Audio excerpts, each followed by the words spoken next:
साढ़े ही घर में कब्जा करके बैठ गया और हमारे घर का मालिक बन गया। इस तरह अंग्रेज हमारे देश के मालिक बन गए और हम उनके गुलाम। अच्छा, अगर ऐसी बात है तो हम उन अंग्रेजों को घर से बाहर क्यों नहीं निकाल देंगे? पर कैसे निकाले पुत्र जी? जैसे मैंने अपने स्कूल में किया था। तेरे स्कूल क्या हुआ था तेरे स्कूल में पुत्र? बता ना। एक लड़का ना मेरी जगह पे आके बैठ गया। अच्छा, मैंने उससे कहा कि यहाँ से उठ जा, वो नहीं उठा। मैंने उसे फिर समझाया, वो फिर भी नहीं माना। फिर मैंने जबरदस्ती उसे धक्का मार के अपनी जगह से उठा दिया। तो बस ऐसे ही हम अंग्रेजों को भी जबरदस्ती भगा देते हैं। बेबे, कितने आदमी है अंग्रेजों के? पुत्र, वो तो लाखों में है। पता है बेबे, मेरे मास्टर जी कहते हैं कि हिंदुस्तानी कई करोड़ों में है। क्या करोड़ आदमी लाख आदमी का मुकाबला नहीं कर सकता? बेबे बोल ना बेबे, करोड़ आदमी लाख आदमी का मुकाबला नहीं कर सकता क्या? बोल ना बेबे, कुछ तो बोल। तेरे छोटा भगता कहता है, डर कैसा मन में बसता है। जब ठान लो इरादा तो मेरे आगे कौन टिक सकता है? मेरे आगे कौन टिक सकता है?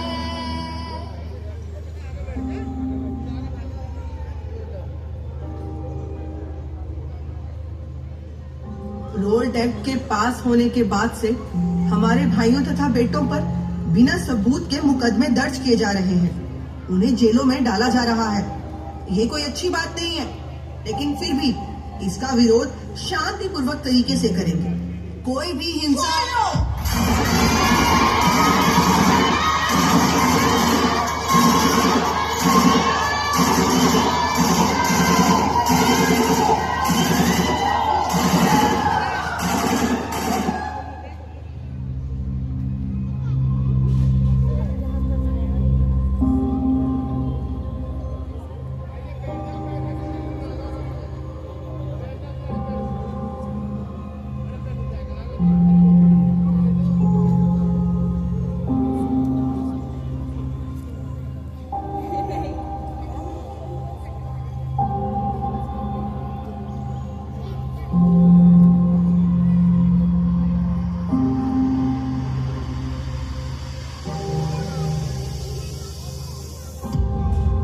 मैं भगत सिंह इस खून से भीगी मिट्टी को साक्षी मानकर ये कसम खाता हूँ कि जब तक ये देश आजाद ना हो जाए, मेरी हर लड़ाई, मेरी हर सांस इंकलाब ही होगी। मिट्टी में भीगा खून देख दिल में उठा तूफान। चीखों की गूंज ने कह दिया अब सहना नहीं अपमान। दिल ने वही फिर ठान लिया जुल्मों का होगा अंत। एक दिन फिरंगी कांपेगा जब जागेगा इंसान। एक दिन फिरंगी कांपेगा जब जागेगा इंसान। जब जागेगा इंसान। जब जागेगा इंसान। समय बीतता गया। वो छोटा सा पौधा जिसका नाम था भगत सिंह धीरे धीरे बरगद का पेड़ बन गया। उसकी क्रांति की जड़ों को और मजबूती दी लाहौर नेशनल कॉलेज ने, जिसे खुद लाला लाजपत राय जी ने बनवाया था। और वही कॉलेज भगत सिंह के लिए क्रांति की प्रयोगशाला बन गई। धीरे धीरे उसकी विचारधारा क्रांति तक सीमित नहीं रही, बल्कि वैचारिक स्वतंत्रता, सामाजिक न्याय और वैज्ञानिक सोच से भी भर उठी। मंगल पांडे के पिताजी का नाम मालूम है? जी, कौन? किसका?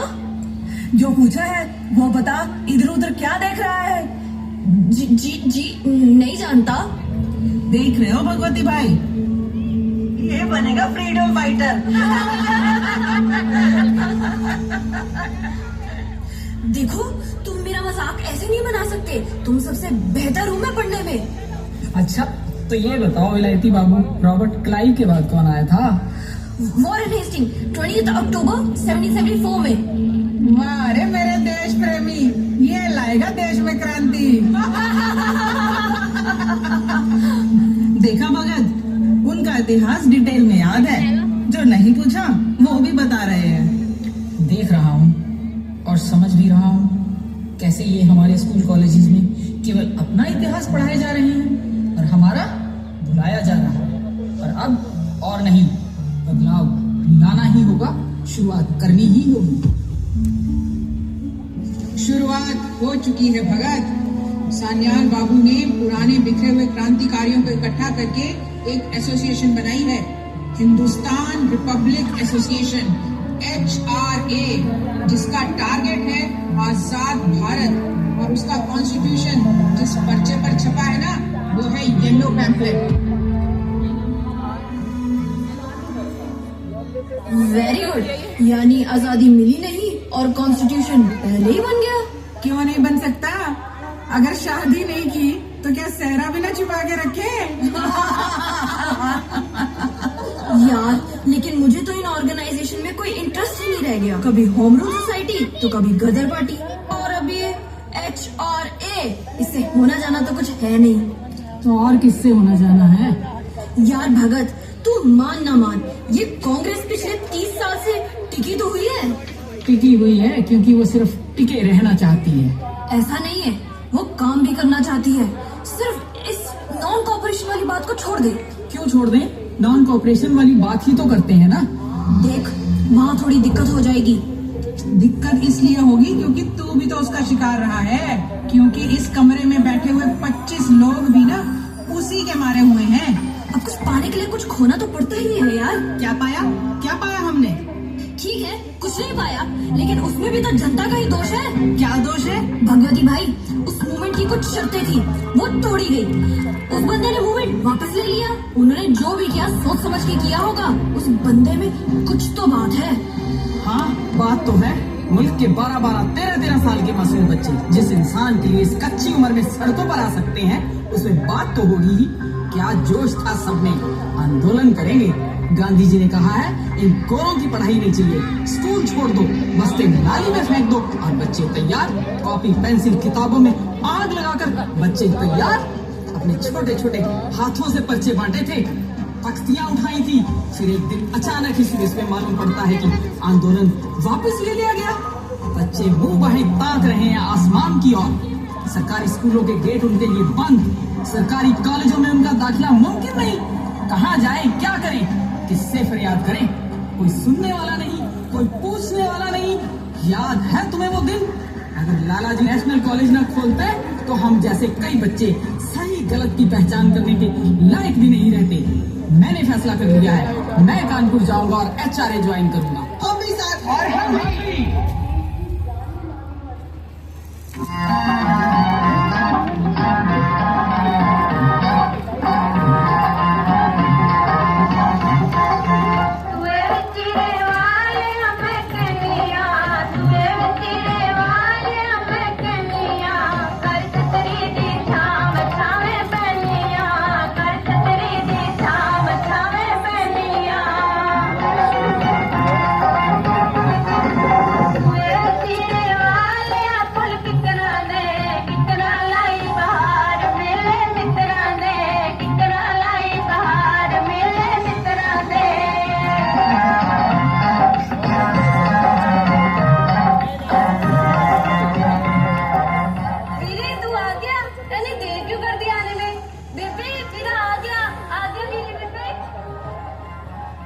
बेबे, बेबे ये सब क्या हो रहा है? ये नाच गाना? तेरा रिश्ता पक्का हो गया पुत्र। तेरे ब्याह की तारीख भी रख दिया। मानने वाले से आए हैं सारे, तेरी होने वाली भी आई है। हाँ जी, जी आई। रुक, मैं होने भेजती हूँ उसको। रुक जा तू। मैं किसी को नहीं मिलना बेबे, बेबे मैं किसी को नहीं मिलना। सत श्री अकाल जी। सत श्री अकाल जी।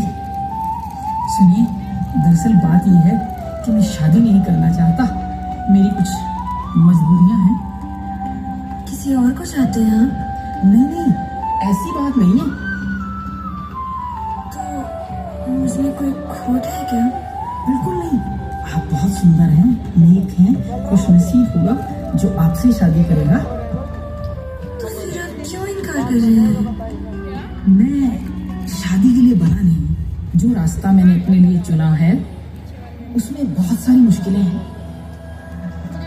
कोई बात नहीं, मैं साथ चलूंगी। दुनिया भर की दुख तकलीफें हैं, सब सह लूंगी। लेकिन मैं आपको साथ नहीं ले जा सकता। मैं आपके लौटने का इंतजार करूंगी। और अगर मैं लौट कर नहीं आया तो?